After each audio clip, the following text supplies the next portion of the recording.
In 1989, a young female officer drove into the Arizona desert to check out a strange 911 call. She radioed dispatch once and was never heard from again. No body, no badge, no car. Just silence. For 18 years, people searched. Choppers, dogs, even psychics. Nothing. But then, in 2007, a tourist stopped at a half-dead gas station off Highway 67. The bathrooms were locked. So he walked around back. And that's when he saw it. Something metal. Sticking out of the dirt. He bent down, started brushing the sand away. What he found was a police car, buried, sealed in concrete. And inside, the truth everyone missed. It wasn't a random disappearance. It was a cover-up. And the person responsible had been part of the search the entire time. It was July 18th, 1989. Officer Lisa Marino stood in the small Redwater Police Department, finishing her second cup of coffee. The night shift was usually boring. No action, no noise. Just the sound of desert wind and static on the radio. Lisa liked it that way. She was 27, calm, focused, and always on time. Her patrol car sat outside, clean and ready. She checked. Her belt, gun, flashlight, handcuffs, all set. She nodded to the officer at the front desk and said, "Back in a few." Her car started with a low hum. She rolled down the window. Hot desert air hit her face. It was quiet out there, peaceful. But just a few hours later, Lisa would vanish. Her car would disappear. And the last thing anyone would hear from her was a radio call that cut out halfway through. At 10:42 p.m., the dispatcher's voice broke through the silence. "Unit 6, we've got something strange," the voice said. Lisa reached for the radio. "Go ahead. 911 call just came in.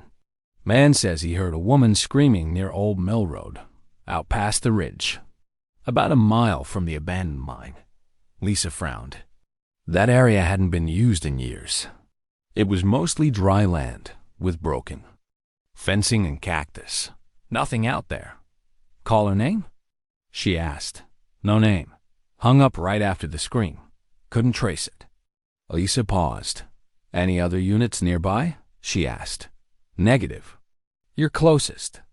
Lisa looked out at the open desert road ahead of her. Empty. Dark. The kind of dark that felt heavier than normal. "I'll check it out," she said. "Might be nothing." "Copy that," dispatch replied. She switched on her headlights and slowly turned off the main road. She had no idea. She was driving straight into a trap. Normally, a call like this needed backup. Old Mill Road was remote, bumpy, and led to nowhere. But Lisa didn't hesitate. "I've got it," she said again on the radio. "No need to wake anyone else."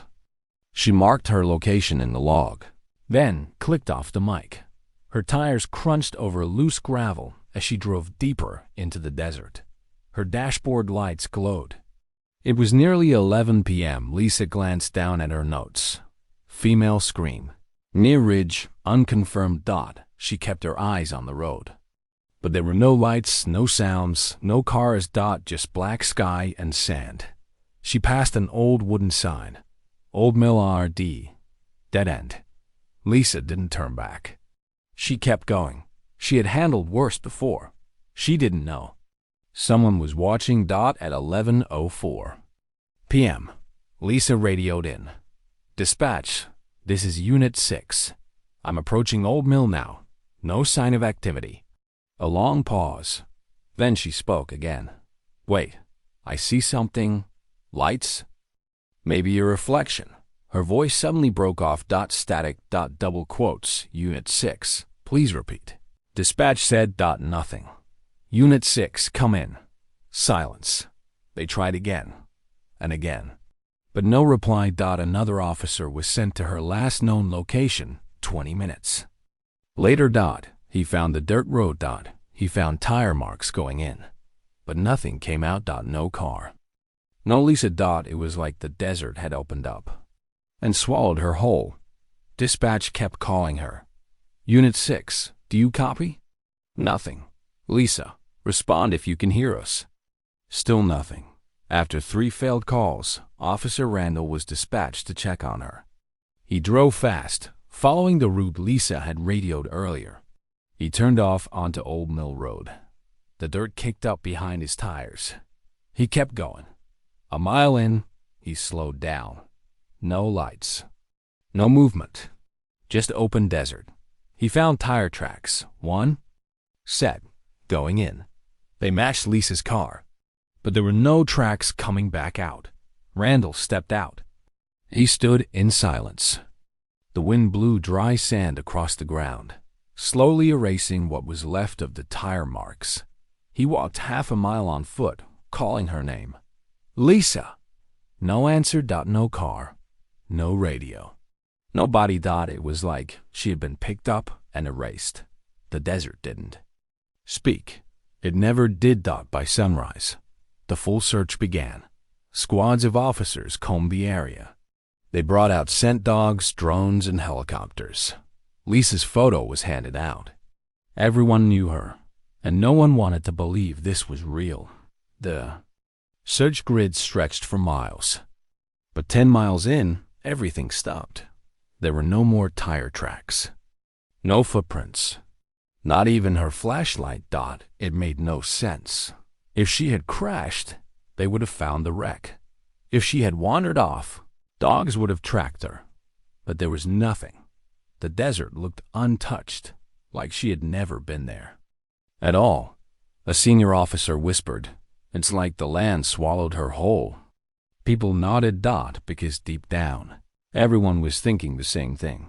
This wasn't an accident. Someone made her disappear. By noon, word had spread through Redwater. Locals gathered outside the station, holding radios and coffees, waiting for answers. None came. Lisa's mother arrived with her youngest daughter, 16-year-old Emily. She was crying, holding a photo of Lisa in uniform. She was just doing her job, she said through tears. She would never run. The sheriff tried to calm people down, saying they were hopeful. But the look in his eyes said something else. Redwater was small. Everyone knew everyone. Lisa was more than a cop. She coached soccer, helped at church, volunteered at the diner on weekends. Now she was gone. People started locking their doors. Kids stayed inside. Stores closed early. Old-timers said the desert had a way of keeping secrets. But this wasn't a secret. It felt like a warning. The silence around town wasn't peaceful anymore. It was fear. And it was spreading. By sunrise, the desert wasn't quiet anymore. Police cars lined the highway. Fire trucks, search teams, and off-road ATVs gathered at the edge of town. Volunteers showed up too. Neighbors, co-workers, and strangers. Even high school kids skipped class to help. Everyone had the same question. Where's Lisa? They formed search lines, walking side by side through thick brush, kicking through sand, calling her name. Some carried water. Others carried radios. The heat was already rising. By noon, they had covered 5 square miles. Nothing. No badge. No tire marks. Not even a piece of fabric. It didn't feel like she was missing. It felt like she had never been there at all. One officer looked out over the open land and whispered, "She's out here, somewhere." But every direction looked the same. And the desert kept its mouth shut. Helicopters flew low over the sand. The heat waves made the ground ripple. But the pilots kept searching. They scanned every dirt road, every trail. From above, you could see for miles. But there was no crash, no broken glass, no sign of a struggle. Just sand. Miles and miles of it. They circled the old mine road, the last place Lisa had radioed from. Still nothing. No flashing lights. No movement. No trace of her car. Back at base, the flight team looked through camera footage again. Same result. Nothing. One officer leaned over and said, "It's like she got pulled underground. Nobody laughed, because that's exactly what it felt like. She was a trained officer. She wouldn't just vanish. And yet, from the sky, from the ground, it was all the same. She was gone, and the desert had wiped the board clean. That night, Lisa's younger sister, Emily, spoke to the news. She stood outside their house, holding Lisa's photo. Her hands were shaking. "She's not the type to leave," Emily said, wiping tears. "She was always the one telling me to check in. She always came home." Her voice cracked. "I don't care what people think. She didn't run. Someone took her." The reporter tried to ask more questions, but Emily couldn't talk. She broke down crying. Her mom pulled her close. That clip aired on every local channel. Then it spread across the state.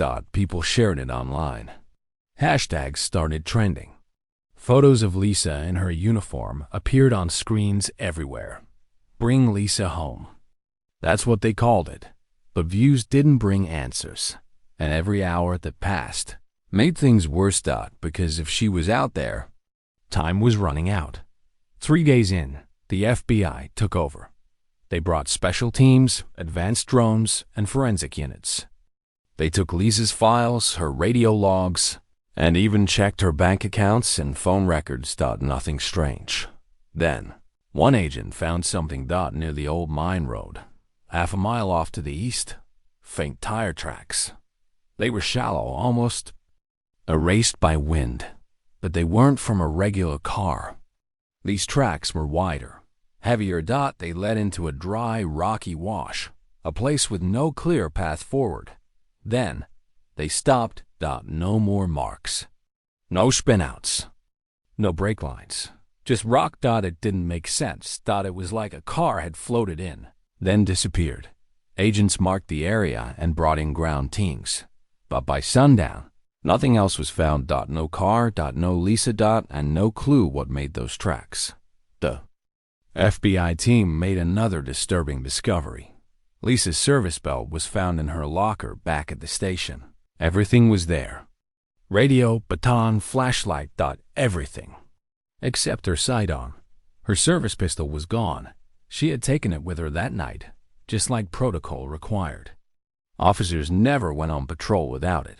But now, it wasn't found on her. It wasn't found in the field. And it wasn't turned in. That changed everything. If her gun wasn't recovered, it meant Lisa had likely drawn it or had it taken from her. Either way, this wasn't a disappearance. It was a confrontation. A seasoned officer like Lisa wouldn't let someone take her, weapon without a fight. But no signs of struggle were ever found, which begged the worst question of all. Who or what could have gotten that close without leaving a single mark? With no answers, the desert gave birth to something else. Rumors. And they spread fast. One theory said Lisa had snapped, that the pressure of the job had finally cracked her. Maybe she ran off, changed her name, and left everything behind. But her family shut that down quick. Lisa had just renewed her lease, scheduled her mom's surgery, and adopted a stray kitten. She was planning for the future.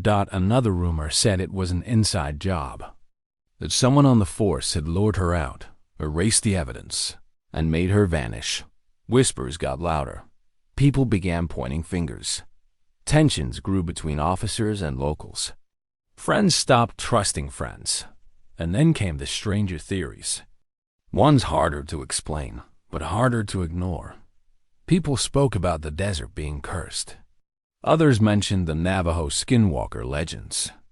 Some even said there were underground military tunnels nearby. Places built to hide things. Something about the way Lisa vanished didn't feel human. No blood. No noise. No trace. Just gone. So, in the absence of facts, the town clung to fear. And fear grew roots fast. By week 4, the search teams were pulled back. The helicopters stopped flying. The media crews left. And the town of Redwater slowly returned to its routine, but quieter. The case had stalled. No new tips. No surveillance. No movement on her bank or ID. The FBI left behind a file marked Unsolved, Marino, L. It sat in a locked drawer in the sheriff's office, gathering dust next to a folded missing person flyer. Lisa's mom stopped coming to the station. Her sister deleted all her social media. And the kitten Lisa rescued was adopted by a neighbor down the street. Life moved on, but it didn't feel right, because even after all the theories, all the prayers, and all the searching, no one really knew what had happened that night. The desert had one dot, and Lisa Marino became a ghost. For 14 years, there was nothing. From 1989 to 2003, Lisa Marino's file sat untouched in a drawer. A layer of dust covered her missing person flyer. The photo inside had faded. So had the hope. Every year, on the same day, her family would light candles outside the Redwater station. Her mom cried quietly. Her sister read a letter to the wind. Locals would drive by slowly, some joining in, most just watching. But inside the department, no one talked about it anymore. New officers didn't know her name. Her badge number was removed from the roster. It was like she'd been erased. Except one person couldn't forget. He was retired now, lived 2 towns over. But something about that case still bothered him. He'd always felt like something was off, something left unsaid. And in 2003, after a restless night, he finally made a call. The call came in quiet. It was a retired deputy named Frank Ellis. He didn't want attention. He didn't want his name in the papers. He just wanted to tell someone what he remembered. Back in the early 90s, not long after Lisa vanished, he'd been at the station one night. A few officers were sitting around, talking, when someone cracked a joke. Frank didn't remember who said it, but he remembered the words exactly. Out here? You mess up, you end up buried in the desert, like Lisa. Everyone laughed nervously, except Frank. He said the tone wasn't right. It wasn't just a joke. It felt sharp, real, and when he looked around, one officer didn't laugh. Grant Miller. Frank said Miller just looked down, like he didn't want to be there. He told Internal Affairs. Maybe I'm wrong, but that comment never left me. Not once in 14 years. After Frank's tip, Internal Affairs opened a quiet investigation. They didn't alert the media. They didn't tell the local sheriff. They just started digging. They pulled Lisa's file. Old shift logs, radio records, duty rosters, anything from that night. They reviewed every officer's statement. Most were short and clean, except one, Grant Miller. His report was unusually brief, just 2 lines. Said he'd been off duty that night and didn't recall anything unusual. But when they checked shift logs, something didn't match. His keycard was used at the station door, just hours before Lisa vanished. That small detail set off alarms. They checked more records. Miller's patrol logs had gaps. Some entries were missing dates. And oddly, he'd signed out a department vehicle the day after Lisa disappeared. But it wasn't logged in the system. It wasn't enough to charge him. But now, they had a name and a direction. While digging through boxes of old evidence, one investigator found something odd. It was a small yellow sticky note, folded in half, stuck between 2 pages of an old logbook. It read, 2001. Mechanic near Highway 67 claims he saw a buried police cruiser behind his shop. No date, no follow-up, no signature, no formal report. Just that one sentence. The tip had never been entered into the system. No one had investigated it. It had just vanished. The shop it mentioned still existed. A dusty auto yard about 40 miles from Redwater. Mostly junk cars, broken tractors, and old trailers. The mechanic had died years ago, but his nephew now ran the place. The investigator took the sticky note and quietly made the drive out. It was time to ask some questions. And maybe, just maybe, it was time to bring a shovel. The investigator pulled into a sun-bleached lot off Highway 67. It was nothing now, just dry dirt and broken fence posts. But 20 years ago, this had been Delmar's Auto Salvage, a cluttered junkyard owned by a man named Frank Delmar. Back in 1998, Frank had told a friend at the gas station next door that he'd seen something strange. He said during a windstorm, part of the ground near his back fence collapsed slightly, and what looked like taillights poked out from the dirt. He thought it was an old wreck someone dumped illegally. He didn't think much of it, until he noticed the lights looked clean. He mentioned it to a few people around town. One of them, a deputy, told him to write it down and call it in. Frank did. Or at least, he thought he did, but no one ever came to check. No officer showed up. No phone call followed. Frank kept talking about it, but people laughed. They thought he was seeing things. Maybe had one too many beers. After a while, he stopped bringing it up. But he never forgot those lights in the dirt. Frank died in 2000. He was sitting on his porch one morning when he had a stroke. He never woke up. No family, no will. The county auctioned off the junkyard. Developers bought it. Bulldozers came in. What wasn't sold for scrap got pushed into landfills. The land was leveled and left empty. Today, it's just an open field, surrounded by weeds and silence. The investigator asked around, neighbors, local shop owners, old deputies, and a few still remembered Frank. Some said he talked too much. Some said he kept to himself. But two people clearly remembered one thing: the taillights. They said Frank was serious about it. Said he tried calling the sheriff's office at least twice. Even tried writing a letter. But it never led to anything.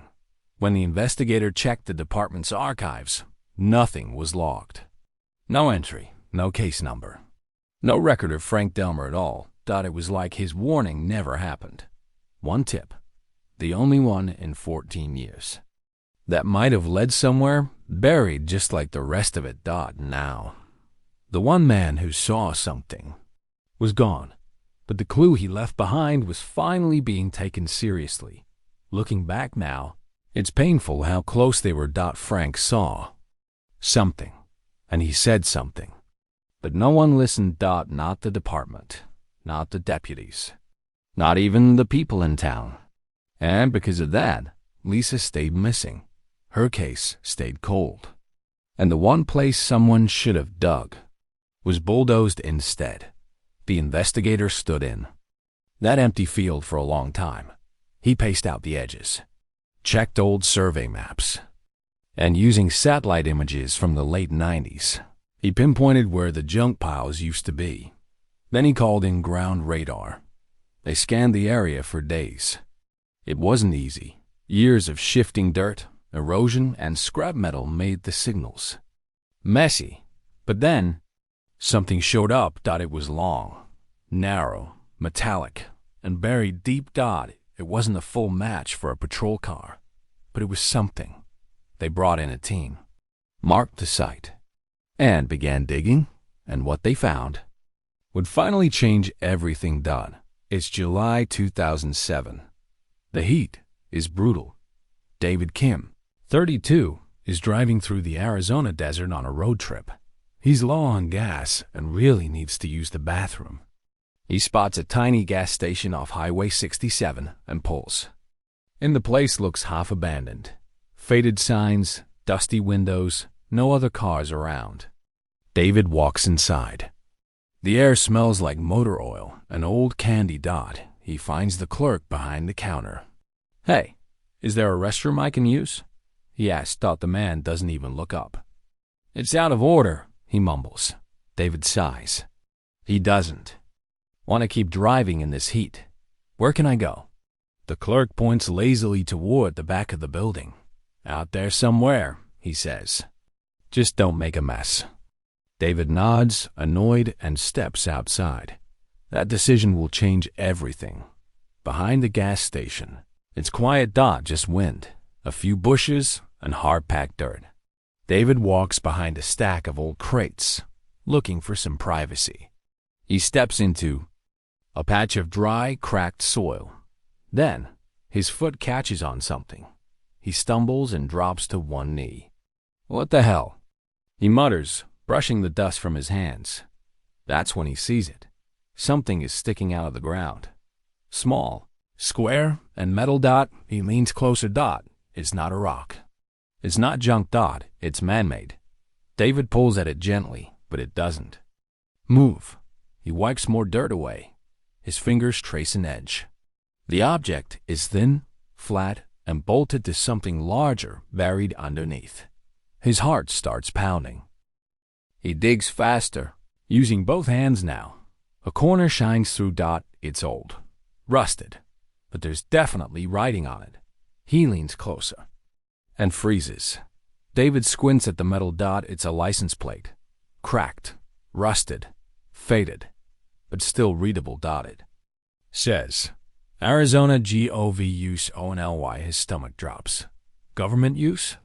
Why would a government vehicle be buried behind an old gas station? He wipes more dirt away. The plate is still attached, bolted to what feels like the back of a vehicle. He starts uncovering more of it. The shape feels familiar. Long, wide, low to the ground. Could it be a car? He sits back, sweating, not from the heat. From shock, he's just found a buried vehicle, and it looks official. He glances around. No one is back here. Just him, the heat, and this strange plate. Sticking out of the dirt. David pulls out his phone and takes a photo. Something about this doesn't feel right. He doesn't know what he's found yet, but something tells him it's big. David stands up, still holding the edge of the license plate with one hand.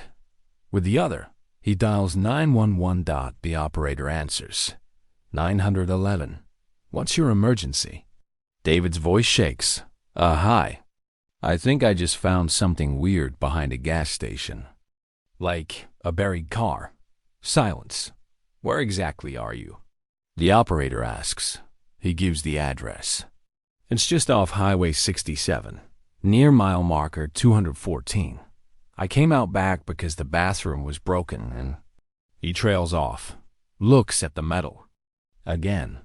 It's not just any car, he says. I think it's a police car. The plate says GOV use only. The operator pauses. Do not touch anything else, she says. Stay where you are. Deputies are on the way. David nods, but he can't stop staring at it. He doesn't know it yet. But buried beneath his feet is the answer to a 17-year mystery. Within hours of David's 911 call, the area is locked down. Deputies string up yellow tape around the gas station's back lot. Locals gather near the edge, whispering. News hasn't broken yet, but something serious is happening, and people can feel it. A forensics van pulls in. Then a backhoe. But they don't use it, not at first. A special team arrives from the county. They work slow, by hand. Shovels, brushes, gloves. The soil is dry and compact, but they're careful. They don't want to damage anything. Bit by bit, a car begins to take shape under the earth. A Maidim Earth, white and blue paint job. A light bar across the roof, an antenna. They uncover the back first, then the passenger side, then the front. Finally, they reach the driver's door. It's shut tight, sealed from years underground. One deputy leans close to the window, wipes off dirt, and steps back fast. Inside, something is slumped over the wheel. They found her, but no one says it out loud yet. Not until the door is opened. It takes almost an hour to open the door. The hinges are rusted. The seals have melted. When it finally cracks open, a wave of heat and decay hits the team. Everyone steps back. Inside, they see the shape of a human body. Bones now, seated behind the wheel. Still in uniform. Hands on the lap. Head tilted, slightly to one side. The frame is collapsed, fragile, On the floor is a police belt. Radio, holster, cuffs, still attached. The leather is cracked and faded. One investigator reaches in carefully. He pulls out a small, rectangular metal tag. It's a nameplate. It says, "As Morion 01 speaks." They already know what this means. But now it's real. They check the back seat. No one else inside. Just her. And beside her in the front Q folder, a melted flashlight. Dust. One faded photo, a young boy in a baseball cap. Lisa's son. Someone whispers, "It's her." And just like that, the 18-year mystery ends in the most heartbreaking way possible. By nightfall, news cameras line the highway. Helicopters hover overhead. Reporters shout into mics. The story spreads in minutes, from Arizona to the National Press. Missing officer Lisa Marino has been found, after 18 years, buried behind an old gas station. In her patrol car. The crowd grows. Some people cry. Others just stand still, stunned. Lisa's family is notified that evening. Her son, now 26, flies in from Denver. He doesn't speak to reporters, just stands near the tape, staring at the car, his hands shaking. DN attests. A rush. Within 2 days. It's official. The bones match Lisa. Sheriff's office holds a press conference. They call it a tragic end. But finally, closure. But not everyone sees it that way. One reporter asked the question everyone's thinking. How does a police officer go missing in her own squad car and no one finds her for 18 years? The sheriff has no answer. And in the silence that follows, everyone starts asking what really happened back in 1989. Because this doesn't feel like an accident. Not anymore. At first, everyone thought Lisa's patrol car had been hidden the same day she vanished, sometime in mid-1989. But forensic experts studying the soil around the car found something strange. The layers of dirt weren't right. They were uneven and looked disturbed. A geologist brought in for testing confirmed it. The ground had been dug up months after Lisa disappeared. The dirt packed around the car showed signs of being moved and refilled in early 1990. This changed everything. Someone had kept Lisa's car and her body hidden somewhere else for months, and then relocated the vehicle later. But why wait? And where had it been before? Whoever buried it behind the gas station had time, privacy, and knew exactly how to cover their tracks. Now police weren't just asking where Lisa went in 1989. They were asking who was moving her in 1990. Police made a list. Who, in 1990, had access to heavy equipment, like mixers or concrete? Who would land outside of town? Who wouldn't be questioned if they were seen digging? They looked at contractors, landowners, retired officers, but one name stood out, and it stopped everyone cold. Officer Grant Miller. He was a respected figure in the department, led some of the search parties when Lisa first vanished, even spoke to the media back then. But in late 1989, he suddenly took a short leave. Told co-workers it was family-related. No one thought much of it. Then, in early 1990, he came back like nothing had happened. The file showed something else, too. Grant had access to demolition tools. He'd helped train officers on how to use concrete barriers and underground storage. The more they looked, the more it felt like someone had buried more than just a car.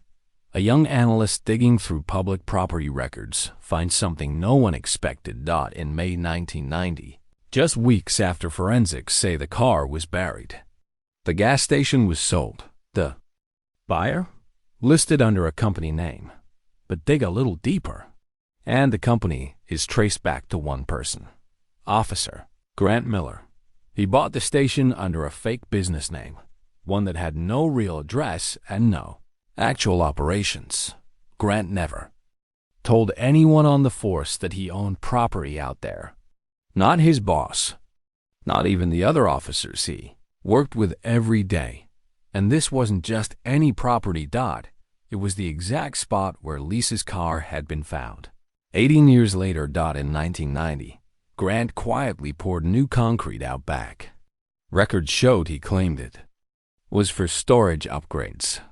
But no upgrades were ever made. Just a flat slab. No storage. No building. Just a perfect hiding place. And Grant? He moved on like nothing happened. When detectives looked back over 18 years of interviews, notes, and statements, not once did Officer Grant Miller ever say he owned that land. Not during the first investigation. Not during the later ones. Not even when search teams were asking for help, identifying remote areas they could check. He sat in those meetings, gave suggestions, helped plan the search grids, and never once said, "I own a lot out near the old station." Even when the tip from the mechanic came in back in 1998 about taillights sticking up from the dirt, Grant was part of the team that ignored it. Now, it made sense why. He wasn't just a cop helping with the case. He was someone with something to lose, something to hide. And for nearly 2 decades, he did until the desert gave it back. Investigators go back to the beginning. They start re-interviewing old witnesses, officers who were at the station the night Lisa vanished. One name keeps popping up. Grant Miller. He told people back then that he'd seen Lisa just before she left.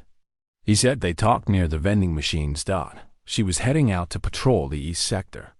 He said she looked tired but fine. "I told her to be safe," he'd said in his report. She smiled and left.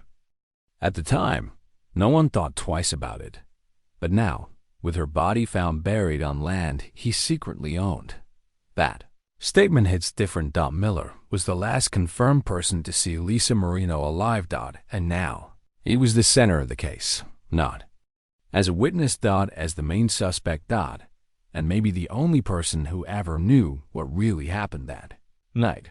Forensic teams dig deeper, not just into the ground, but into the details, the way the car was placed, how the door was sealed shut. The soil packed carefully on all sides. It wasn't dumped. It wasn't rushed. This was deliberate. The hole was measured. The car lowered in slowly. Then the dirt was pressed down layer by layer. Finally, a fresh slab of concrete poured across the top. Smooth, clean, undisturbed. Crime scene analysts say it would have taken hours, maybe even a full day, and a person who did it. They knew what they were doing. They had tools. They had privacy. They had time. This wasn't a panic move. This was a setup, and it started long before Lisa even disappeared. Someone planned for this, thought about where they'd hide the car, knew no one would check a spot that looked freshly built. It was never about hiding the car fast. It was about hiding it right. And only one person had the means and the motive. Grant Miller didn't just bury a car. He buried a secret in plain sight. Everything started to line up, like pieces falling into place. Lisa's last known contact? Grant Miller, the person who owned the hidden property. Grant Miller, the man who led the early searches and disappeared from the case. Grant Miller. Detectives look back through files and photos. In one, Miller is standing in front of a search map, pointing away from the gas station, guiding people away from his land. For 18 years, he was trusted, respected, even seen as a hero for trying to find her. But the truth? He was hiding her the whole time. No one saw it back then.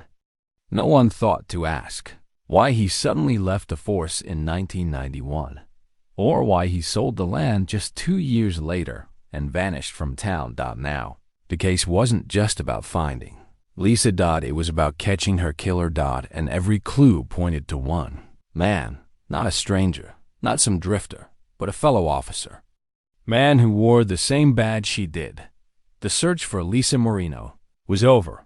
Now they were searching for him. It's a quiet street when officers arrive. Grant Miller steps outside his house as if he already knows they're coming. No yelling. No questions. No resistance. He holds out his hands. An officer reads him his rights. You are under arrest for the murder of Officer Lisa Marino. Miller doesn't blink. He doesn't even ask why. He just says 5 words. I want to call my lawyer. Then silence. Detectives watch him carefully. They expected anger or fear or at least surprise. But he's calm. Too calm. He doesn't flinch when they mention the gas station or the land or the car underground. It's like he's been waiting for this moment. For 18 years, he stayed ahead of the case. But now, it's caught up with him. And for the first time since Lisa disappeared, he has nothing to say. The crime scene unit focuses on one area, the old concrete slab behind the gas station. The same slab that covered Lisa's buried patrol car. Experts take samples from cracks and edges. They test dust, soil, even tiny air bubbles trapped in the mix. Then, under a special light, they find it. Microscopic blood traces. Too small to see with the naked eye, but enough to test. It's Lisa's DNA. Right there, inside the concrete.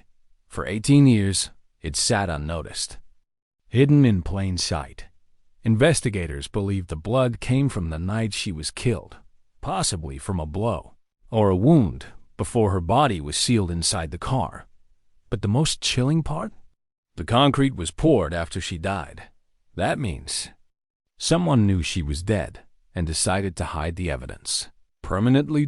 This wasn't a last-minute cover-up. This was a plan.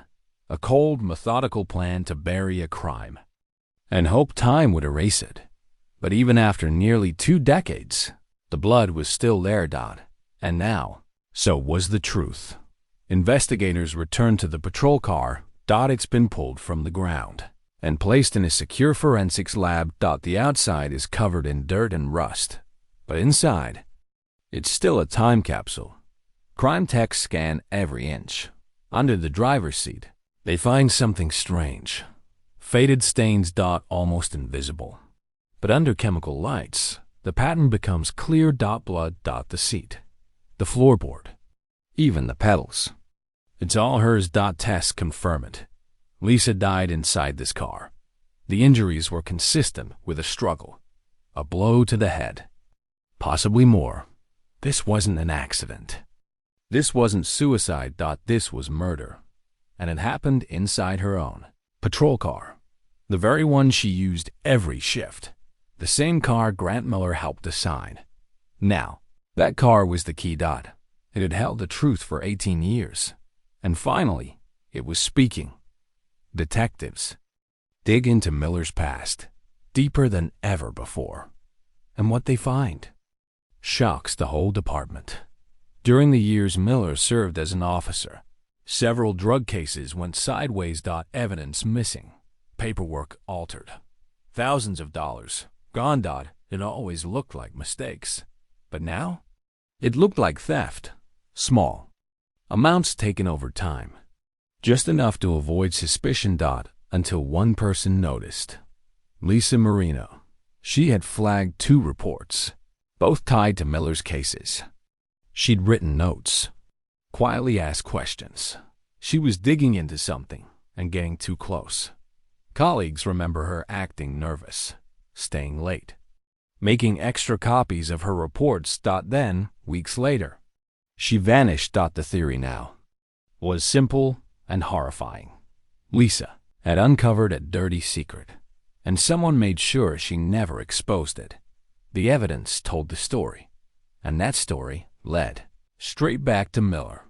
The pieces now pointed to one night, June 3rd, 1989, the night Lisa disappeared.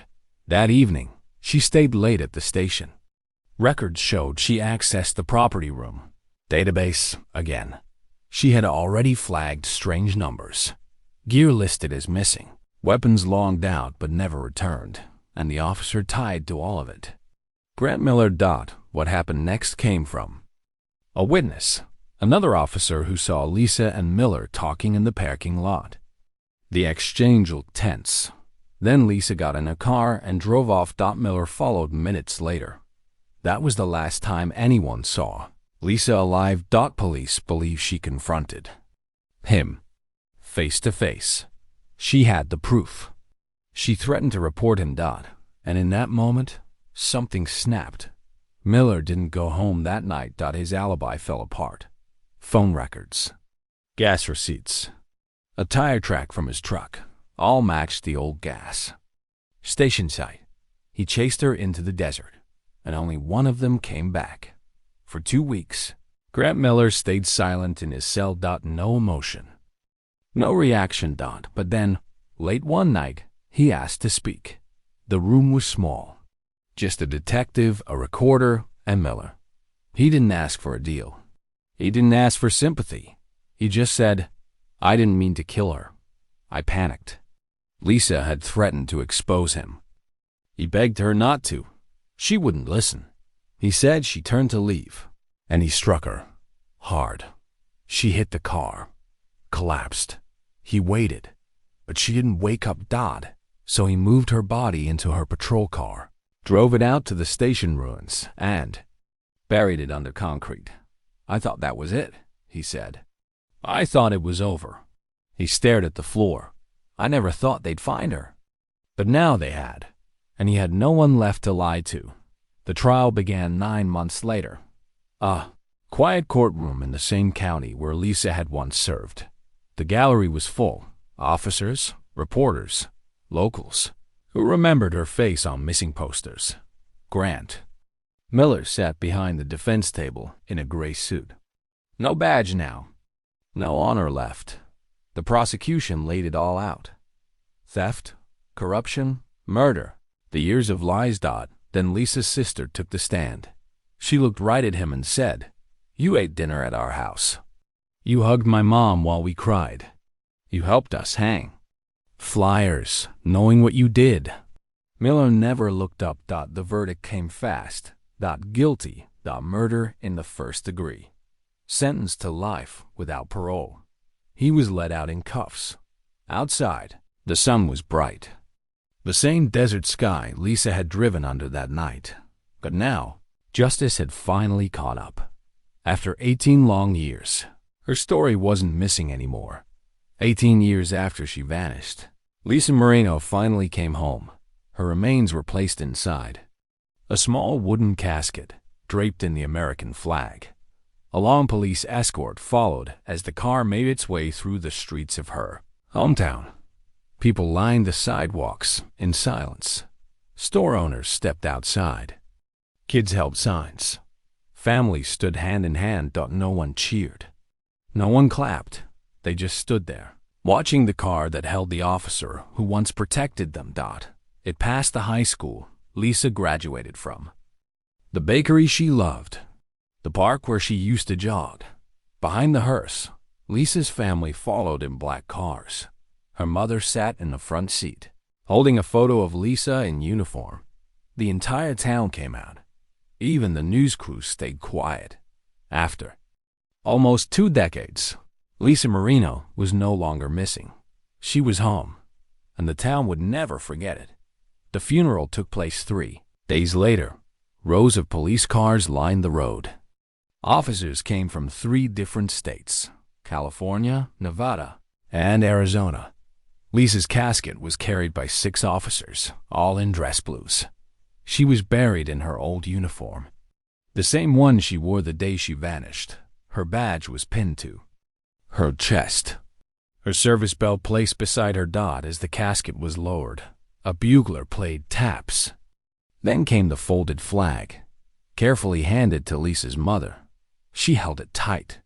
Her hand shook. No one spoke, not even the officers. Many wiped away tears. Some saluted. Others just stared at the ground. The air was still.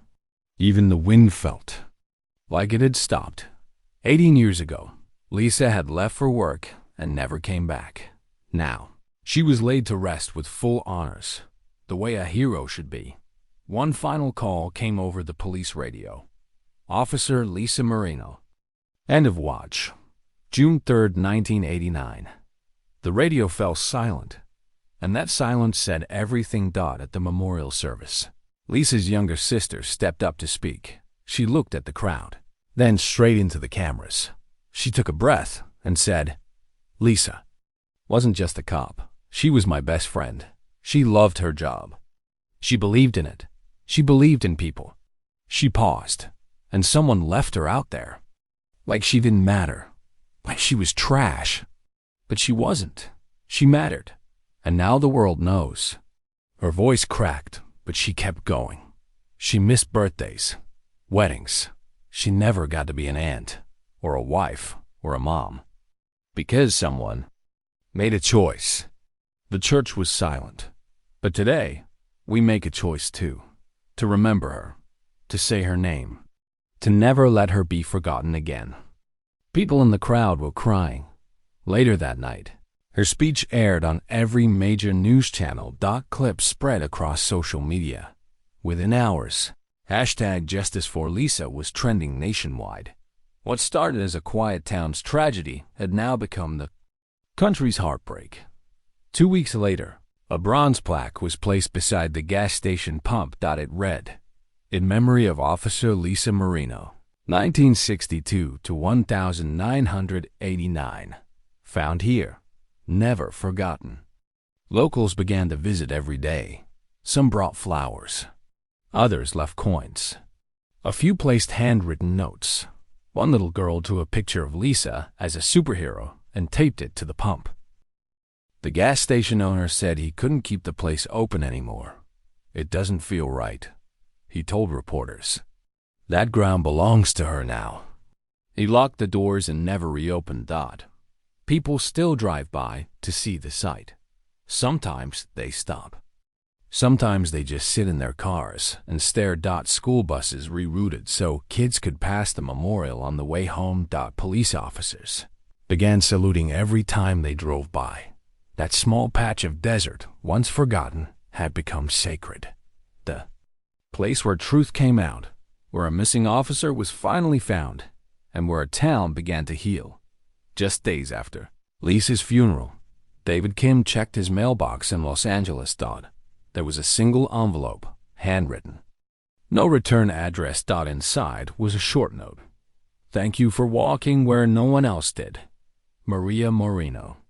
Maria, Lisa's sister. David stood there for a long time, just holding the letter. In the note was a folded photo, the one David took the day he found the metal bump in the sand. The same photo he had shown the gas station owner, the one that started everything. He placed it in his wallet. Years later, David still carries that photo. It's bent at the edges now, faded a little, but always with him. He never gave interviews, never made a documentary, never wanted fame. He just went for a walk and stepped on a truth buried 18 years deep. After Lisa's story spread across the country, reporters started digging into the case files. What they found shocked them.